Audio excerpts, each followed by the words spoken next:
두피에 땀이나 먼지가 함께 달라붙어서 모근 주위의 각질과 엉키면서 끈적이는 덩어리 형태를 띠게 돼요. 그러다 보니까 이 지성 비듬이 모공을 막는 경우도 많습니다. 이로 인해서 피지가 산화되면서 불쾌한 악취가 나기도 하고 여드름이나 모낭염 같은 염증이 생기기도 해요. 안녕하세요, 내과전문의 닥터 K입니다.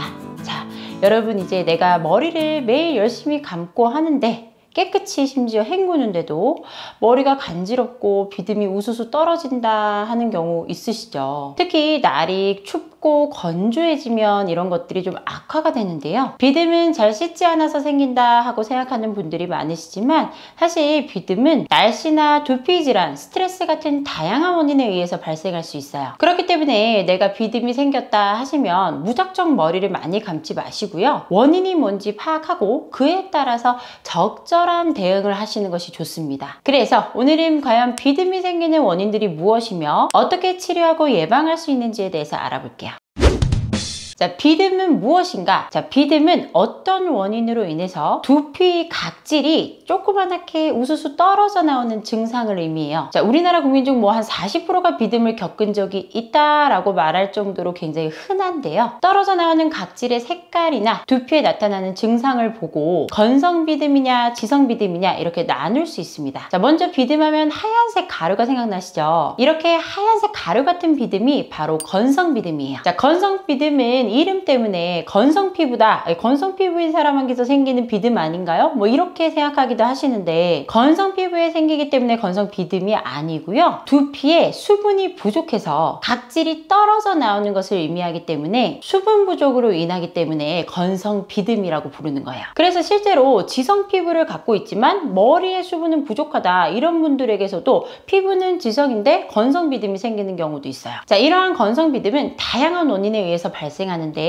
주로 잘못된 생활 습관이나 건조한 날씨 때문에 일시적으로 생기는 경우가 많아요. 그리고 건선이나 아토피 피부염 때문에 생기는 경우도 있습니다. 그리고 지루성 피부염 초기에 건성 비듬이 생기기도 하는데 이렇게 피부 질환에 의해서 비듬이 생기는 경우에는 두피뿐만 아니라 전신에 비슷한 증상이 나타나게 돼요. 자, 그리고 이런 건성 비듬 말고도 노랗고 끈적이는 지성 비듬도 있습니다. 지성 비듬은 건성 비듬과는 다르게 하얀 가루가 아니고요. 두피에 땀이나 먼지가 함께 달라붙어서 모근 주위의 각질과 엉키면서 끈적이는 덩어리 형태를 띠게 돼요. 그러다 보니까 이 지성 비듬이 모공을 막는 경우도 많습니다. 이로 인해서 피지가 산화되면서 불쾌한 악취가 나기도 하고 여드름이나 모낭염 같은 염증이 생기기도 해요. 지성 비듬은 계절에 관계없이 여러 가지 원인으로 발생하는데 주로 지루성 피부염의 한 형태로 나타나는 경우가 많습니다. 지루성 피부염의 원인도 다양한데 주로 곰팡이균 때문에 발생하는 경우가 많아요. 지루성 피부염을 유발시키고 악화시키는 곰팡이균은 피티로스포름균과 말라세지아균 이렇게 두 가지가 대표적인데요. 이 두 가지 균은 원래 피부에 정상적으로 존재하는 정상상재균이에요. 그런데 이 균이 적절한 수치를 유지한다면 문제를 일으키지가 않습니다.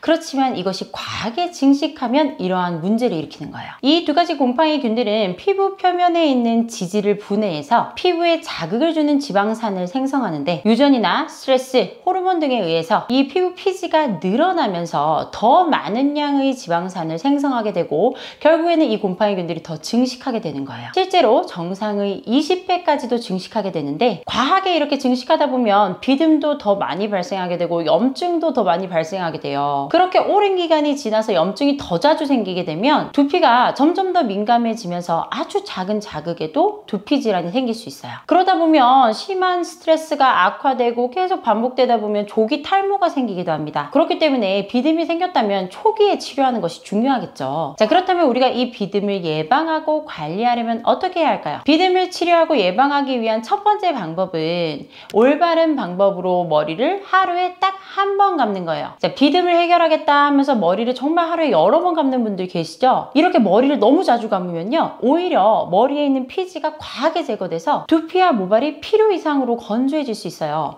그러면 오히려 건성 비듬 같은 경우에는 악화되죠. 그렇기 때문에 머리는 하루에 한 번만 감고요, 그냥 감는 것이 아니고 올바른 방법으로 감아야 해요. 자, 머리를 어떻게 해야 올바르게 감는 걸까요? 먼저 피부와 비슷한 온도 34도, 36도 이 정도의 미온수로 머리를 충분하게 적신 다음에 딱 500원 크기만큼만 샴푸를 짜세요. 그렇게 해서 손으로 비벼서 거품을 냅니다. 그리고 나서 이 거품을요, 두피 위주로 문지른 다음에 손톱은 사용하지 않고 손가락 끝을 이용해서 충분히 문질러 주시면 돼요. 자, 이때 문지르면서 두피를 자연스럽게 마사지 해주면 피지도 잘 제거되고 혈액순환도 원활하게 되죠. 그리고 나서 더 중요한 것은 무엇이냐면 충분히 헹구는 거예요.